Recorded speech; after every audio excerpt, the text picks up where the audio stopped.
Hello everyone. This is the fifth video of database management system. र यो भिडियोमा चाहिँ हामी यो टपिकहरु कभर गर्छौं है. सो फर्स्ट टपिक भनेको एन्टिटी भनेको के हो बुझ्छौं. त्यसपछि एट्रिब्युट बुझ्छौं. त्यसपछि त्यो कुरा बुझिसकेपछि हामी रिलेशनशिप बुझ्छौं र रिलेशनशिप कति टाइपको हुन्छ हो त्यो कुराहरु बुझ्छौं र हामी मेनली 4 टाइपको रिलेशनशिपहरु बुझ्छौं है. 1 to 1, 1 to many, many to 1 र many to many रिलेशनशिप बुझ्छौं है त. सो सबैभन्दा सुरुमा एन्टिटी बुझौं र एन्टिटी भने चाहिँ के हो भने डेफिनेसनबाट सुरु गरौँ है त. Entity is the name of things or person or object in the real world that is distinguishable from all the object है. र the set of entity is same type that share the same property and attribute. For example student, book, employee, John, account है.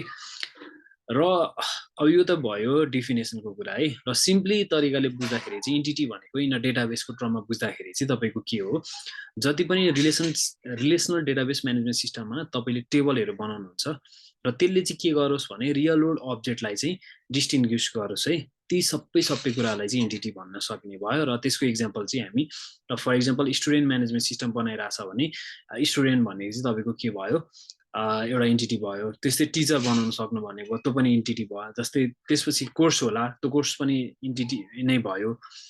त्यस्तै अब employee हैन, so employee तपाईको entity भयो.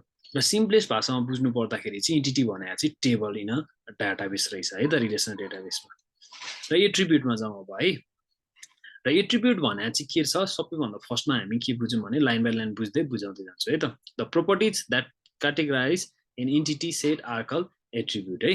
र कुनै पनि एउटा एन्टिटी सेटलाई चाहिँ क्याटेगोरीमा बुझाउने कुरालाई नै एट्रिब्युट भन्छ. र descriptive property possessed by each member of a entity set है. द डिस्क्रिप्टिभ प्रोपर्टी है. So for example possible attribute of the student entity can be student ID, student name, student age, student address and student name है. The property such as domain, data type and domain in default value है. र attribute भने चाहिँ के रहेछ भनेदेखि चाहिँ जस्तो हामीले टेबल त बनायौँ. सो अघि हामीले स्टुडेन्ट म्यानेजमेन्ट सिस्टम बनाएको थियौँ अथवा स्कुल म्यानेजमेन्ट सिस्टम बनाएको थियौँ भने त्यहाँ चाहिँ एउटा एन्टिटी भनेको चाहिँ स्टुडेन्ट आयो है. सो स्टुडेन्ट एउटा एन्टिटी आयो र एउटा स्टुडेन्ट भने त तपाईको एन्टिटी भयो, टेबल भयो. र त्यो टेबलमा त भेरियस डिटेलहरु हुन्छ नि त. जस्तै स्टुडेन्टको आइडी हुन्छ होला, त्यो स्टुडेन्टको आइडी हुने भयो, स्टुडेन्टको नेम हुने भयो, त्यस्तै स्टुडेन्टको एज हुने भयो, र त्यस्तै स्टुडेन्टको एड्रेस हुने भयो, र स्टुडेन्टको इमेल हुने भयो. सो यो इन्डिभिजुअल चाहिँ के हो भने स्टुडेन्ट आइडी एउटा एट्रिब्युट हो, स्टुडेन्ट नेम एउटा एट्रिब्युट हो, स्टुडेन्ट एज एउटा एट्रिब्युट हो, स्टुडेन्ट एड्रेस अर्को एट्रिब्युट हो, र स्टुडेन्ट इमेल पनि तपाईको अर्को एट्रिब्युट हो है. र the properties such as data type and domain in default value है. र एट्रिब्युटमा चाहिँ तपाईको डेटा टाइप कुन हो, जस्तो अब यो स्टुडेन्ट आइडी छ भने त स्टुडेन्ट आइडी चाहिँ तपाईको इन्टिजर थियो अरे है त. भनिसकेपछि यसको डेटा टाइप भयो. अब यो आइडी चाहिँ कति भ्यालिड हुने त हैन, कतिदेखि कतिसम्म जाने त हैन.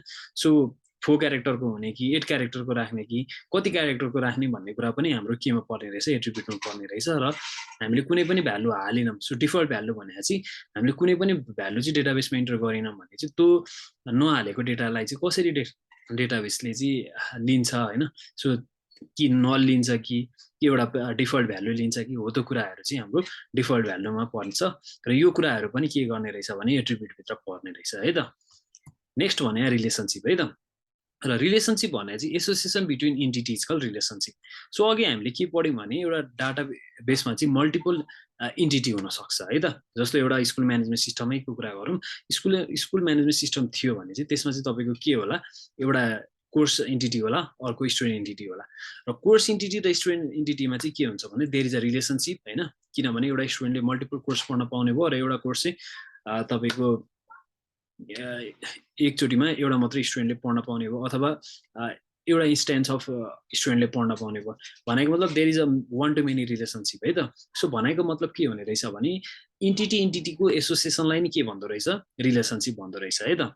र relationship in the context of database is the situation that exist between the two relationship database table when one table has a foreign key that is reference the primary key of other table है त. भनेको मतलब चाहिँ के रहेछ भने डाटाबेसको टर्ममा बुझ्नु पर्दाखेरि चाहिँ एउटा डाटाबेस टेबलको प्राइमेरी की चाहिँ अर्को डाटाबेसको foreign key है foreign key हुन्छ र there is a association between them र त्यसले गर्दाखेरि चाहिँ रिलेसनशिप मेन्टेन हुन्छ इन डेटाबेस है र for example student take a class and professor teach a class है त भनेको मतलब एउटा स्टुडेन्टले चाहिँ क्लास लिन्छ र प्रोफेसरले चाहिँ के गर्छ क्लासमा पढाउँछ है देयर इज अ रिलेसनशिप हो नि त जस्तो स्टुडेन्ट र क्लासको रिलेसनशिप भयो भने एउटा स्टुडेन्टले चाहिँ क्लास लिन्छ हैन त्यस्तै प्रोफेसरले पनि के गर्नुहुन्छ भने एउटा क्लास चाहिँ लिनुहुन्छ है so there is a relationship है यो चाहिँ अब डिटेलमा गयौँ न अब हाम्रो रिलेसनशिप कतिवटा टाइपको हुन्छ त है त्यतातिर गइसकेपछि चाहिँ तपाईहरुले अझ मजाले बुझ्नुहुन्छ है र mainly for a binary relationship are between the entity set A and B, the relationship may be one to one, one to many, many to one, and many to many. है र फर्स्टमा बुझ्नुपर्छ तपाईले one to one भनेको के हो है र one to one डेफिनेसन भन्दा अगाडि हामी के बुझ्यौं भने एउटा इन्स्टेन्स अफ कन्ट्री चाहिँ एउटा इन्स्टेन्स अफ कन्ट्रीमा चाहिँ कतिवटा क्यापिटल हुन सक्छ त है भनेको मतलब क्यापिटल सिटी चाहिँ एउटा कन्ट्रीको नर्मली रुल्समा जाने भने ओन्ली वान हुन्छ है त भनेको त नेपालको क्यापिटल सिटी भन्यो भने के हुन्छ काठमाडौँ नै हुन्छ र इन्डियाको भन्यो भने न्यू दिल्ली हुन्छ इन्डियाको क्यापिटल सिटी दुईटा हुँदैन र कुनै पनि कन्ट्रीको चाहिँ एडमिनिस्ट्रेटिभ क्यापिटल चाहिँ तपाईको ओन्ली वान नै हुन्छ है त र यहाँ के छ डेफिनेसनले भनिरहेछ हेरौँ है त a entity in set A is associated with at most one entity in B है धेरैमा वान हुन्छ अरे entity in B associated with at most one entity in A भनेको मतलब यसको one है यो भनेको A मानौं यो भनेको B मानौं भनेको मतलब यसको एन्टिटी चाहिँ एट मोस्ट कतिसम्म हुन सक्छ अरे 1 सम्म हुन सक्छ अरे र यसको यो क्यापिटलको यो B भयो यो क्यापिटल B भन्ने एन्टिटी चाहिँ कतिसँग एसोसिएट हुन सक्छ पाउँछ अरे भने एट मोस्ट 1 है भनेको त one and only one है त one to one रिलेसनशिप भन्छ है त one to one relationship there is a one to one relationship र एक्जाम्पल दिनु पर्यो हैन तपाईले भने relationship between country and capital दिनु भयो भने हुन्छ किनभने एउटा कन्ट्रीको कतिवटा क्यापिटल हुन सक्छ ओन्ली वान र एउटा क्यापिटल सिटी चाहिँ कतिवटा कन्ट्रीको हुन सक्छ त्यो पनि ओन्ली वान है त र यो चाहिँ तपाईको one to one रिलेसनशिप भयो है त्यस्तै one to many रिलेसनशिप हुन सक्छ है र one to many रिलेसनशिप भनेको एउटा सिटीमा कतिवटा कस्टमर हुन सक्छ एउटा सिटीमा त पक्कै